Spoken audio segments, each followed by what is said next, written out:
स्वागत है आप सभी का आपके इस कोर्स के आखिरी लेवल लेवल 4 के आखिरी दिन का। आज आपका कोर्स कंप्लीट हो रहा है। हमारे जो एक दो टॉपिक्स रह गए हैं, आइए आज हम क्लास स्टार्ट करते हैं। कल तक हमने अपने तीनों returns GST R1, GST R2 and 3B cover कर लिए हैं और जीएसटीआर 9 बनाने के लिए आपको टैली की तरफ से जो मदद मिलेगी वो एनुअल कंप्यूटेशन रिपोर्ट के थ्रू मिलेगी। GST annual computation report GST reports के अंतर्गत जहां जीएसटीआर 1, 2, 3 देखते हैं वहीं नीचे ही आपको ऑप्शन दिया गया है। इसके अलावा एक जीएसटी का काम करने वाले को डेली रूटीन के अंदर कुछ चीजों की जरूरत रहती है। कंडीशनल हैं वो दोनों चीजें, कंपलसरी नहीं है हर एक के ऊपर। ई वे बिल और ई इनवॉइसिंग, हम इनकी कुछ बातचीत पहले भी कर चुके हैं। आज हम ये समझने की कोशिश करेंगे कि किस तरीके से टैली के अंदर इन दोनों चीजों को इजीली मैनेज करने के ऑप्शंस दिए गए हैं। ई वे बिल और ई इनवॉइस, देखो एक को बिल कह देने से और एक को इनवॉइस कह देने से क्या फर्क पड़ा? क्या चीज है फर्क? क्या है बेसिकली? ई वे बिल वो रास्ते का बिल है, दोनों के कंडीशंस अलग अलग हैं। ई वे बिल के अंदर आपको ये नहीं सोचना कि माल बिका या नहीं बिका। आप अपनी परचेज की चीजों के लिए भी ई वे बिल बनाना पड़ सकता है कई बारी, क्योंकि अगर आपका सप्लायर अनरजिस्टर्ड होगा या किसी वजह से वो ई वे बिल नहीं बना पा रहा है तो आप अपनी परचेज का ई वे बिल भी खुद बना सकते हैं। ई वे बिल सिर्फ गुड्स के लिए बनाए जाते हैं और उन गुड्स की वैल्यू 50,000 रुपए से ज्यादा होनी चाहिए इंटर स्टेट ट्रांजैक्शंस के लिए। विद इन स्टेट ट्रांजैक्शंस का जो थ्रेश होल्ड लिमिट है वो हर एक स्टेट खुद डिसाइड करती है। जैसे दिल्ली ने और बिहार ने अपने राज्य के अंदर मूवमेंट के लिए 1 लाख रुपए की लिमिट तय की है। दिल्ली से दिल्ली में ही अगर कोई माल बिक रहा है और उसकी वैल्यू 1 लाख रुपए से कम है तो उसका ई वे बिल बनाने की आवश्यकता नहीं है। 1 लाख से ऊपर होते ही ई वे बिल बनाना पड़ेगा। बट यदि आप अपने राज्य मान लीजिए दिल्ली से ही हरियाणा में बिल करते हैं तो वो लिमिट 50,000 पे काउंट होगी, क्योंकि जो इंटर स्टेट लिमिट्स हैं उसके ऊपर कंट्रोल है सीजीएसटी एक्ट का जो केंद्र सरकार ने बनाया है। अपने राज्य के अंदर जो मूवमेंट है उसके ऊपर कंट्रोल है राज्य सरकार का, जो कि एसजीएसटी एक्ट या यूटीजीएसटी एक्ट के तहत आता है। यूटीजीएसटी एक्ट भी केंद्र सरकार ने बनाया तो इसलिए सभी केंद्र शासित प्रदेशों के अंदर भी सेंट्रल गवर्नमेंट की तरफ से बनाया गया रूल एप्लीकेबल होता है। बट राज्यों में और उन यूनियन टेरिटरीज में जहां अपना मुख्यमंत्री है वहां एसजीएसटी एक्ट हर राज्य सरकार ने बनाया है, तो उसके अंदर लिमिट्स डिसाइड उस गवर्नमेंट के हाथ में दी गई है, जिसका प्रयोग करते हुए उसका फायदा उठाते हुए दिल्ली और बिहार ने अपने लिमिट्स 1 लाख रुपए सेट कर लिए।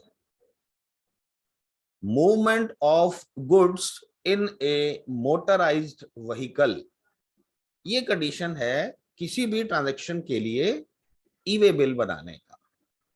ई वे बिल के लिए एक अलग से पोर्टल बनाया हुआ है गवर्नमेंट ने, मैं आपको वो पोर्टल भी दिखा देता हूं।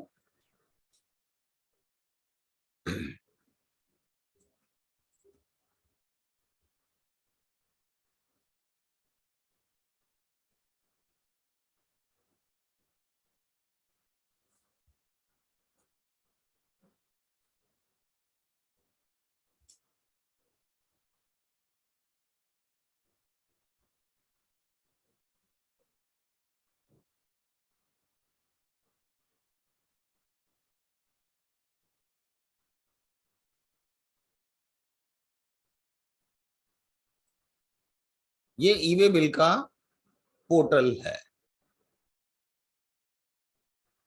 ये सभी रजिस्टर्ड डीलर्स को मिलता है जिसको 50,000 से ऊपर की मूवमेंट ऑफ गुड्स करनी है, उनके लिए ई वे बिल बनाना कंपलसरी है। तो इसमें आप लॉगिन करके, ये आईडी पासवर्ड मिलेगा, आप इसमें लॉगिन कर जाएंगे। ये देखिए यहाँ पे रजिस्ट्रेशन है, ई वे बिल रजिस्ट्रेशन। ई वे बिल रजिस्ट्रेशन के लिए आपसे आपका जीएसटी नंबर मांग रहा है। जब हम जीएसटी रजिस्ट्रेशन के लिए जाते थे तो ये हमारे से हमारी बेसिक डिटेल्स मांगता था। अब क्योंकि वो बेसिक डिटेल्स ऑलरेडी गवर्नमेंट के पास सबमिटेड हैं, उनको आपसे और कुछ नहीं चाहिए।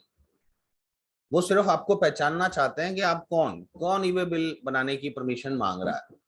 ठीक है, आप जैसे ही अपना जीएसटी नंबर डालेंगे वो आपको पहचान जाएगा, क्योंकि उसके बेसिक डिटेल्स उसके साथ जीएसटी नंबर के साथ लिंक्ड हैं, उसको पता लग जाएगा और आपको एक आईडी पासवर्ड इशू कर दिया जाएगा।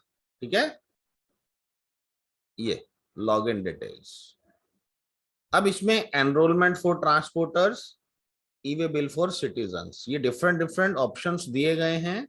इसमें आप नीचे भी पढ़ेंगे तो देखो, ये movement of goods exceeding the value of 50,000, ठीक है। रिलेशन टू सप्लाई मतलब आउटवर्ड सप्लाई, और for reasons other than supply, बिना सेल के रीजंस अदर देन सप्लाई के लिए भी आपको बनाना पड़ेगा। आपको पहले भी हमने कुछ केसेस बताए थे। आप अगर अपनी गाड़ी में माल लेके जा रहे हैं और वो माल बिका नहीं है तो भी आपको उसका ई वे बिल बना के ही जाना है साथ में। ठीक है, या फिर inward supply from N unregistered person, कि किसी आप अनरजिस्टर्ड पर्सन से माल खरीद रहे हैं तो भी आपको ई वे बिल बनाना पड़ेगा। अब ई वे बिल बनाने के लिए दो लोगों के बीच का जो डिस्टेंस है वो जानना बहुत जरूरी है। ई वे बिल का डिस्टेंस तय करता है कि वो कितने दिन तक वैलिड रहेगा। गवर्नमेंट ने हर ई वे बिल की एक एक्सपायरी डेट रखी है। अगर आप मूवमेंट ऑफ गुड्स कर रहे हैं 100 किलोमीटर तक, तो वो एक दिन के अंदर अंदर डिलीवर हो जाना चाहिए। ठीक है, ऐसे ही 15 दिन मैक्सिमम टाइम दिया गया है 1000 किलोमीटर से ऊपर के लिए। ओके, तो इन्हीं कंडीशंस को फॉलो करते हुए ही आपको अपने माल की मूवमेंट करनी है। आपने ई वे बिल बना रखा है, बट उससे पहुंचने से पहले ही, ये देखो, ये 100 किलोमीटर पर डे को 200 किलोमीटर पर डे कर दिया गया था 1 जनवरी 2021 को।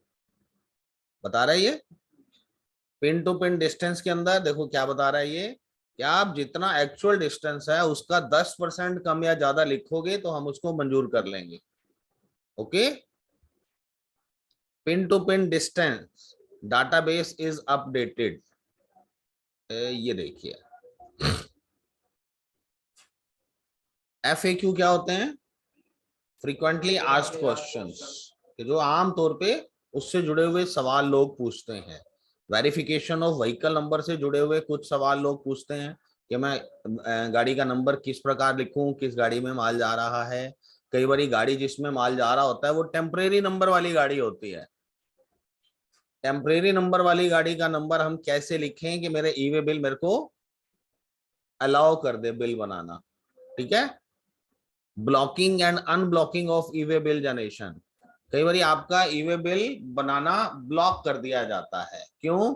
जब आप अपनी रिटर्न्स फाइल नहीं करेंगे तो गवर्नमेंट आपको आगे और काम करने से रोकना चाहती है। ठीक है, तो वो उसके पास क्या रास्ता है, वो आपके बाहर ऑफिसर तो खड़ा कर नहीं सकते। तो वो आपका ई वे बिल बनाना बंद कर देंगे, ब्लॉक कर देंगे। हाँ जी, इस बंदे ने कुछ गलत कार्रवाई की हुई है, एक बार इसकी ई वे बिल ब्लॉक कर दो ताकि ये ज्यादा बड़े बिल ना काट सके। ठीक है, तो इस तरीके से ब्लॉक भी हो जाता है और फिर उसको अनब्लॉक भी करवाया जा सकता है। अब देखो, सर्च के अंदर आप यहां से pin to pin distance verify कर सकते हो।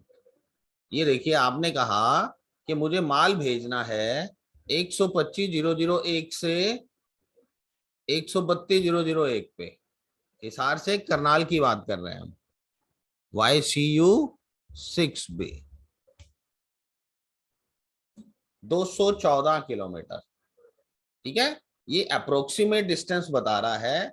इसका मतलब इन्होंने ऑल ओवर इंडिया के जितने भी पिन कोड्स हैं उन पिन कोड्स का चार्ट मेंटेन किया हुआ है, और हम इन दो पिन कोड्स के बीच का डिस्टेंस चेक यहां से कर सकते हैं। अगर आप इसको 150 किलोमीटर लिख के बिल बनाने की कोशिश करोगे तो वो रिजेक्ट कर देगा। ठीक है, आपको इसमें 10% कम और 10% ज्यादा लिखना अलाउड है। मतलब आप इसमें से 21 साढ़े 21 किलोमीटर बढ़ा भी सकते हो और घटा भी सकते हो। ओके, 195 से लेके और आप 235 के आसपास ले सकते हैं। ये आपको बिना लॉगिन किए पोर्टल के ऊपर ही बाहर ही ये फैसिलिटी अवेलेबल है। कभी भी आप यहाँ पे आके चेक कर सकते हैं। अब इस पोर्टल को कैसे यूज करना है उसके लिए यूजर मैनुअल दिया गया है। ठीक है, वेब से, वेब मतलब ऑनलाइन वेबसाइट के ऊपर। अगर आप वेबसाइट के थ्रू ई-वे बिल बनाना चाहते हैं तो उसके लिए आपको इसमें ट्रेनिंग दी गई है। अगर आप एसएमएस से, कई ऐसी लोकेशंस हैं आज भी भारत में जहां पे इंटरनेट की अवेलेबिलिटी अच्छी नहीं है, तो वो लोग अपने एसएमएस भेज के भी ई-वे बिल बना सकते हैं। बल्क जनरेशन सिस्टम, मैं एक एक ई-वे बिल बनाने की बजाय मैं ये चाहता हूं कि अभी मेरे शाम तक 50 बिल कटने हैं, 50 बिल बना लूं। अभी तो मैं बिल बना बना के माल साइड में रख रहा हूं, शाम को गाड़ी में एक साथ निकलेगा। ठीक है, तो मैं बल्क जनरेशन सिस्टम भी यूज कर सकता हूं कि मैं एक साथ ढेर सारे ई-वे बिल बना सकूं। एपीआई सिस्टम, एपीआई सिस्टम होता है एप्लीकेशन प्रोग्राम इंटरफेस। अब किसी थर्ड पार्टी सॉफ्टवेयर को यूज करते हुए अगर मैं उसी सॉफ्टवेयर के थ्रू ही ई-वे बिल बनाना चाहूं तो मैं इस पोर्टल पे आना ही नहीं चाहता, बिना इस पोर्टल पे आए हुए ही मैं ई-वे बिल बना सकूं। टैली यही सिस्टम यूज करती है। एपीआई सिस्टम के तहत टैली कंपनी ने आपसे एक नया, देखो इस पोर्टल को लॉगिन करने के लिए एक आईडी पासवर्ड हमें किसने इशू किया? गवर्नमेंट ने, पोर्टल ने। ठीक है, अब हम पोर्टल पे आना नहीं चाहते, हम चाहते हैं कि हम अपने टैली के अंदर से ही ई-वे बिल बनाएंगे, तो वहां भी वो आईडी पासवर्ड मांगेगा। तो वो आईडी पासवर्ड, वो वाला पासवर्ड नहीं चलेगा वहां पे जो कि वेब के लिए दिया गया है हमें। ठीक है, वो वेब के लिए हमें दिया गया है। अब देखो, आपसे मैंने जब ईमेल भेजना सिखाया था आपको टैली से, तो हमने क्या किया था, आपकी जीमेल के ऊपर जाके सिक्योरिटी में जाके एक नया आईडी पासवर्ड बनाया था कि जब आपको टैली से मेल भेजनी है तो ये वाला पासवर्ड डालना है। ठीक है, और अगर आपको जीमेल की वेबसाइट से मेल भेजनी है तो उसका पासवर्ड अलग है।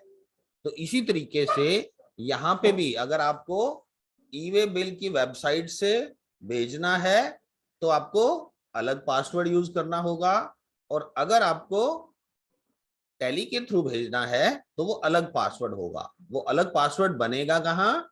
वो हमारे इसी ई-वे बिल पोर्टल के अंदर लॉगिन करके ही हम अंदर से अलाउ करेंगे कि अगर टैली कंपनी की तरफ से रिक्वेस्ट आए ई-वे बिल बनाने की तो उनको इस वाले पासवर्ड से अलाउ कर देना। ठीक है, तो टैली ने इसी चीज को यूज करते हुए ही वो सिस्टम डेवलप किया है। सीबीटी, सीबीटी होती है कंप्यूटर बेस्ड ट्रेनिंग। एफएक्यू बनाते समय आपको कुछ क्वेश्चंस अराइज होते हैं तो आप यहां से पढ़ सकते हैं, और ये कुछ टूल दिए गए हैं। टूल किस लिए? जीएसटी पोर्टल पे हमें टूल दिए गए थे कि हम ऑफलाइन टूल के अंदर डाटा फिल करके डेटा को पोर्टल पे लोड कर सके और अपनी रिटर्न बना सके। मतलब एक्सेल की शीट दी गई थी। ठीक है, और इसी तरीके से जब आप ई वे बिल बनाना चाहते हैं तो इसके लिए भी एक एक्सेल की शीट दी गई है कि पहले वो एक्सेल की शीट में आराम से बैठ के डाटा भर लो और बाद में पोर्टल में लॉगिन करके उस शीट को इंपोर्ट कर लो। तो फिर पोर्टल पे जो आपको टाइम लगना था वो नहीं लगेगा, वो आप टाइम बचा सकते हो। ठीक है। अब इसमें लॉज, इसमें रूल्स क्या क्या हैं, किस तरीके से बनाना जरूरी है, ये अलग अलग टाइप के फॉर्म्स दिए गए हैं। EWB01, INV01, ये डिफरेंट डिफरेंट टाइप के जो रजिस्ट्रेशन हैं उनके लिए अलग अलग टाइप के फॉर्म्स दिए गए हैं। ज्यादा डिटेल्स जानने के लिए आपको इन रूल्स को भी पढ़ना होगा और इसको भी करना होगा। ठीक है। 01, ये हेल्प में हम एक बार ये मैनुअल देखते हैं, वेब सिस्टम का मैनुअल। PDF फाइल है, अभी डाउनलोड होके आपके पास आ जाएगी, चाहे आप इसको अलग से पढ़ना चाहो तो पढ़ सकते हो। आप कहोगे तो मैं आपको डाउनलोड करके आपके उसमें डाल देता हूँ, ई वे बिल की यूजर मैनुअल।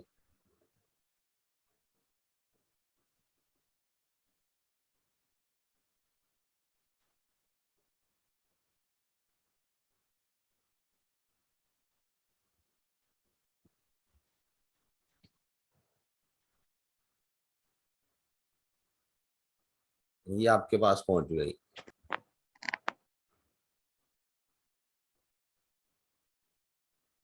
अब देखिए इस मैनुअल में है क्या, सिर्फ सिर्फ 74 पेज का मैनुअल।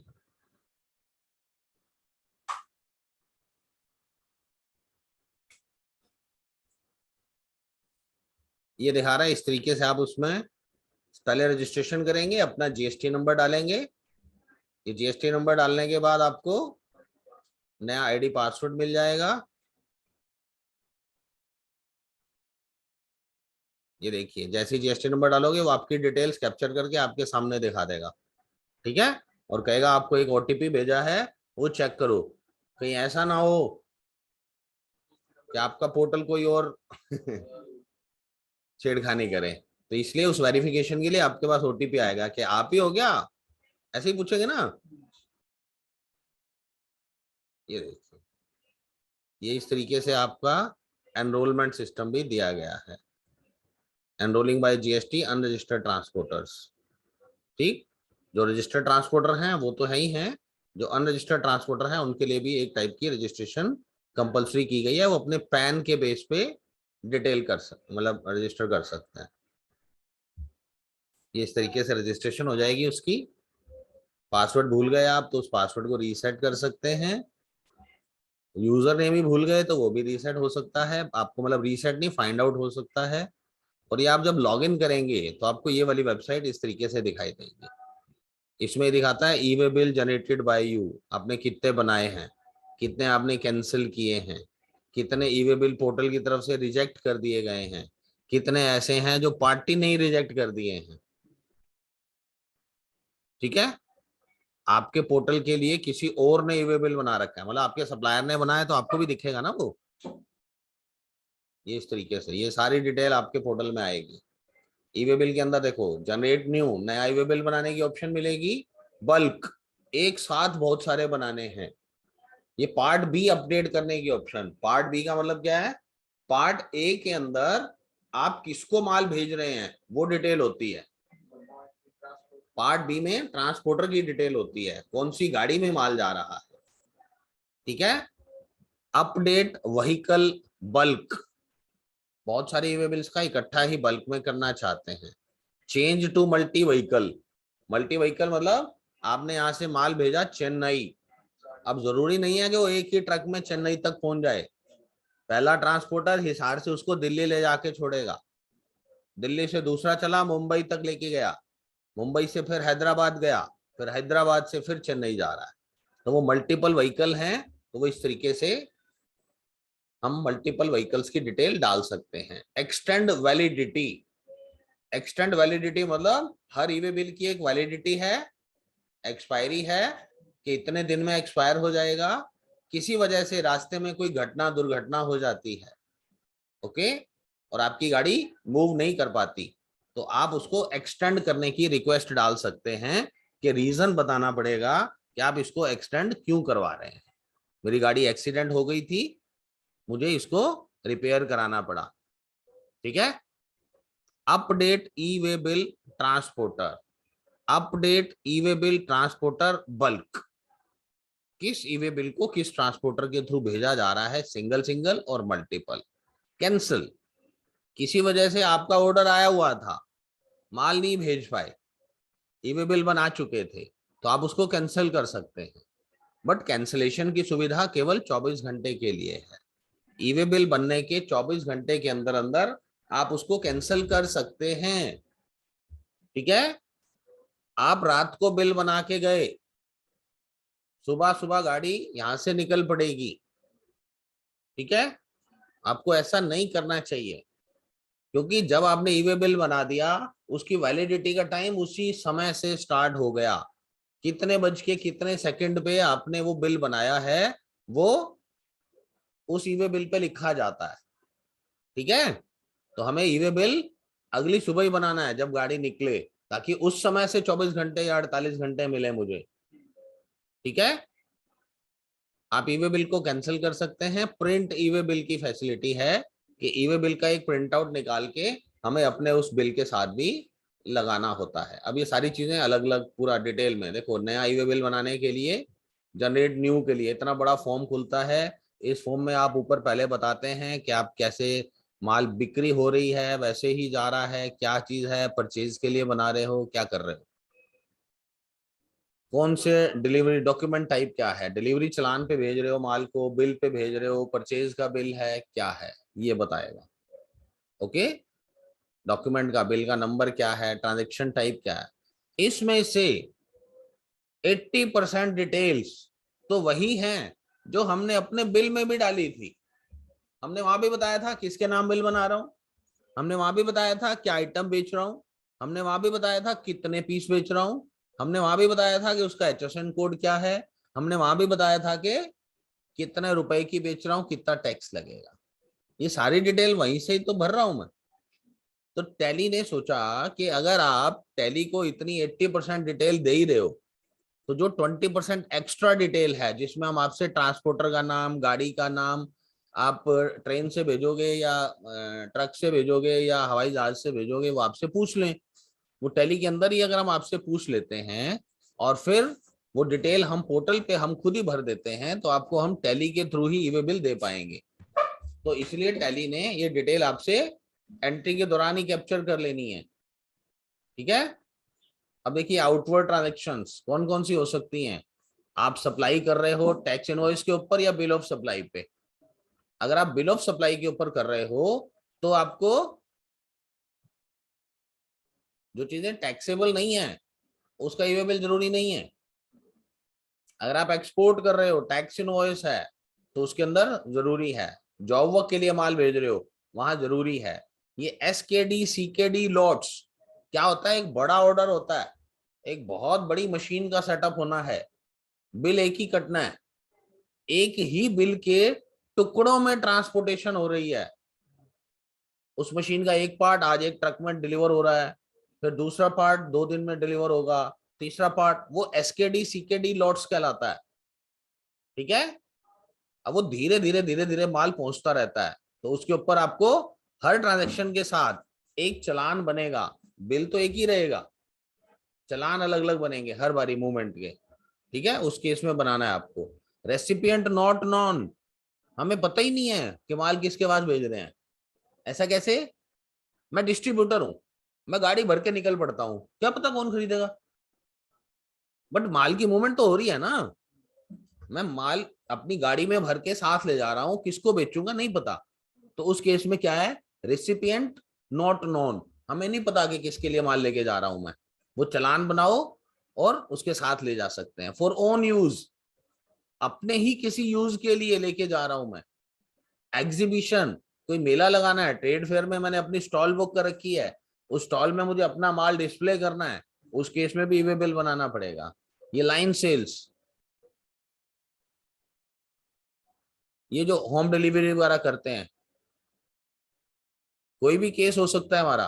इसके अलावा भी अदर्स लिख के छोड़ दिया इन्होंने कि अगर इसके अलावा भी कोई केस बनता हो तो वहां भी आपका बनाना आवश्यक है। इनवर्ड ट्रांजेक्शंस, अगर आप माल खरीद रहे हैं तो उस केस में भी आपको ई वे बिल बनाना पड़ेगा। इन सब डिटेल्स की वजह से कोई सेल रिटर्न हो रही है आपके पास, ठीक है, उसके लिए भी आपको बनाना पड़ सकता है। मतलब किसी तरीके से भी माल की मूवमेंट होनी चाहिए, चाहे इनवर्ड के लिए हो, आउटवर्ड के लिए हो, सेल के लिए हो, बिना सेल के लिए हो, उन सभी केसेस के उत्तर आपको ई वे बिल बनाना पड़ेगा। और इस तरीके से ई वे बिल जनरेट होने के बाद ये प्रीव्यू दिखा रहे हैं आपको ई वे बिल का, ऐसा ई वे बिल बनेगा, इसका प्रिंट आउट आपको उसके साथ लगाना है, ठीक है। तो ये इस तरीके से इस फाइल को जैसे जैसे आप पढ़ेंगे उतना आप डिटेल में ई वे बिल सिस्टम को जान पाएंगे। अब ये चीजें टैली में कैसे मैनेज होती हैं वो देख लेते हैं एक बार। टैली में जब आप जाएंगे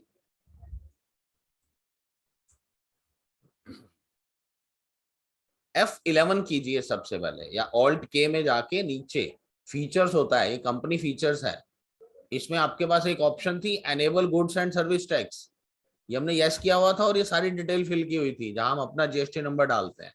इसी वाले पेज पे राइट साइड में देखिए, क्या ई वे बिल एप्लीकेबल है,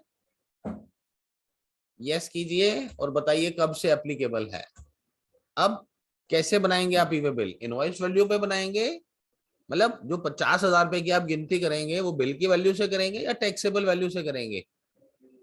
वैसे तो गवर्नमेंट कहती है कि आप टैक्सेबल वैल्यू से कर सकते हो, बट उस केस में क्या होगा, बिल 40,000 का है, 18% टैक्स, 18 चौक 72, कितना हुआ, बिल 48,000 प्लस टैक्स का है, तो जाके 50-55 से ऊपर बैठेगा, ठीक है। अब गवर्नमेंट कहती है कि अगर आपका माल 48,000 का है तो ई वे बिल बनाना जरूरी नहीं है, बट जो रास्ते में आपको परेशान करेंगे उसका क्या करेंगे आप, क्योंकि वो तो ये कहेगा देखो बिल तो 55 का है और रूल 50 का कहता है, आप कहोगे नहीं देखो टैक्सेबल वैल्यू 48 है, वहां डिस्प्यूट होगा, तो उस डिस्प्यूट को बचाने के लिए आप उसको इनवॉइस वैल्यू पे ही रखिए हमेशा के लिए। थ्रेशोल्ड लिमिट, इंट्रास्ट रेट, अपने राज्य में क्या लिमिट, बाहर के लिए क्या लिमिट, ठीक है। Print E way bill with invoice, कहते हैं ई वे बिल तो बना ही बना, और जैसे मैं अपने बिल का प्रिंट आउट दूं उसके साथ साथ ई वे बिल का प्रिंट आउट भी दे दे भाई। आमतौर पे ई वे बिल का प्रिंट आउट लेने के लिए कहाँ जाना पड़ता है, पोर्टल पे, पोर्टल से बना है तो पोर्टल से प्रिंट निकलेगा। बट टैली ने फैसिलिटी दे दी है आपको कि अगर आप टैली के अंदर से भी प्रिंट आउट की कमांड दोगे बिल की, तो उस बिल का जो ई वे बिल जो आपने टैली की मदद से जनरेट किया होगा, टैली के अंदर से ही उसका प्रिंट आउट दिया जा सकेगा, ठीक है। इस तरीके से आप ई वे बिल ऑन करते हैं और जब आप उसकी सेल काटने जाते हैं, ये देखिए आपने सेल काटने के लिए कस्टमर का नाम सिलेक्ट किया, यहाँ पे आपने अपनी आइटम सिलेक्ट की और ये डिसाइड किया कि वो वैल्यू किसी तरीके से 50,000 से ऊपर हो। तो उसके बाद देखो ये एडिशनल डिटेल्स थी, ऊपर वाली डिटेल तो जाती जाती थी पोर्टल पे, किसको क्या कितना कितने का कितना टैक्स, इसके साथ जो डिटेल्स टैली नहीं लेती थी बट पोर्टल को चाहिए, तो वो उन्होंने यहाँ पे पूछ लिया आपसे, बताओ माल कहाँ से जा रहा है, बताओ माल कहाँ जाएगा,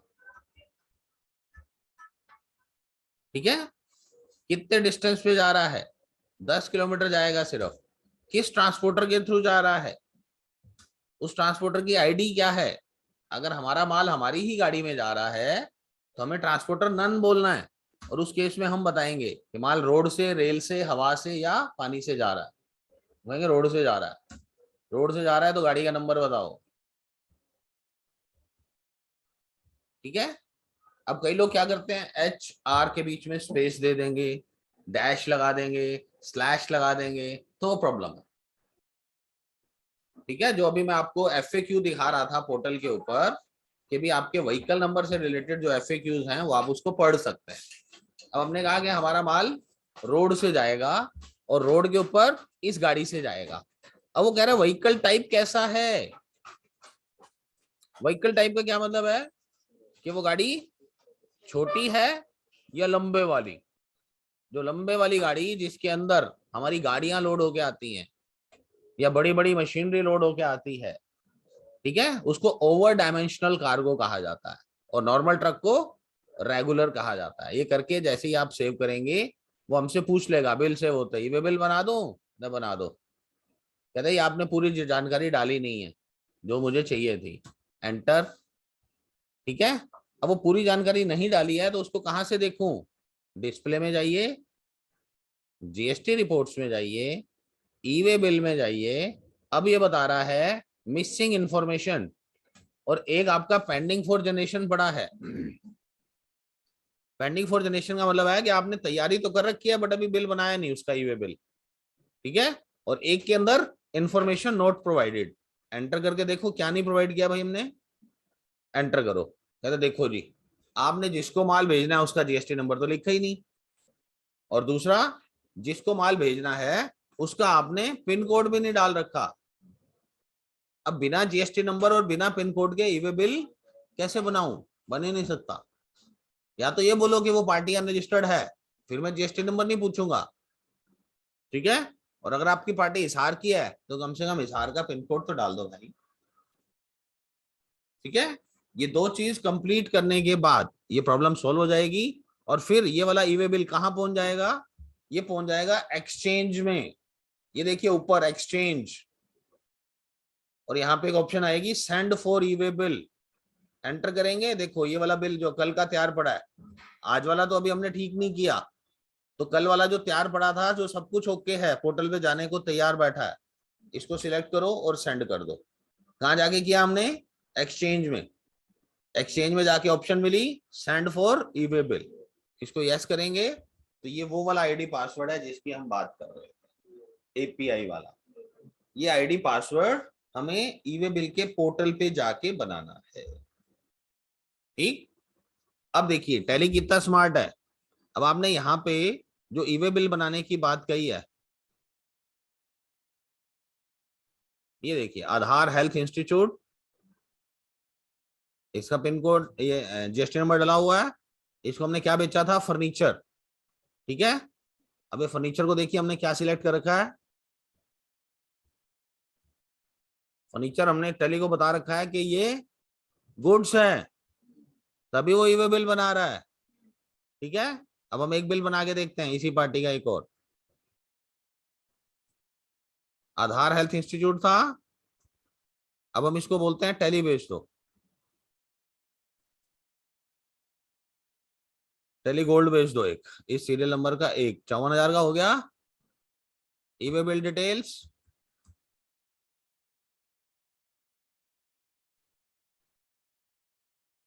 इसको सर्विसेज करना है, गुड्स नहीं होता है ये। अब जहां पे सर्विस किया आपने, वैल्यू 50 से ऊपर हो चुकी है, पर टैली आपको क्या ही नहीं रहा ई वे बिल बनाओ, क्योंकि ई वे बिल बनते हैं गुड्स की मूवमेंट के लिए, ना कि सर्विसेज के लिए। ये चीज आपको क्लियर होनी चाहिए, और टैली भी इसमें आपकी पूरी मदद कर रहा है, बशर्ते आपने टैली को बता रखा हो कि जो आइटम बना रखी है वो गुड्स वाली आइटम है या सर्विस वाली आइटम है। ई वे बिल अगर अनरजिस्टर्ड पार्टी को माल बेच रहे हैं तो बनेगा कि नहीं बनेगा? बनेगा, क्योंकि उसको रजिस्टर्ड अनरजिस्टर्ड से कोई मतलब नहीं है, उसको सिर्फ मतलब है 50,000 रुपए से ऊपर की वैल्यू के साथ। ठीक है, अब इसके ऊपर जो कंडीशंस थी, उन कंडीशंस का टैली ध्यान रख रहा है। ई वे बिल के पोर्टल के ऊपर एक ऑफलाइन टूल दिया गया था, उसके अंदर डिटेल फिल करना हमारी जिम्मेदारी है। ठीक है, हमें सोचना है बनेगा कि नहीं बनेगा, वो एक्सेल की शीट में हम भर देंगे, वो पोर्टल पे जाने के बाद रिजेक्ट हो जाएगा। और यहाँ पे क्या है, टैली उस गलत चीज को पोर्टल पे जाने से ही रोक देता है। तो इस तरीके से टैली हमारी हेल्प करता है एक्यूरेट रिटर्न्स बनाने में। ठीक है, तो ये था ई वे बिल के बारे में कि किस तरीके से टैली हमारी मदद कर सकता है। अभी एक दोबारा हम इसको ज्वाइन करेंगे क्लास को, ई इनवॉइस के लिए 10 मिनट उस पर भी लगा लेते हैं। चलिए दोबारा ज्वाइन कीजिएगा।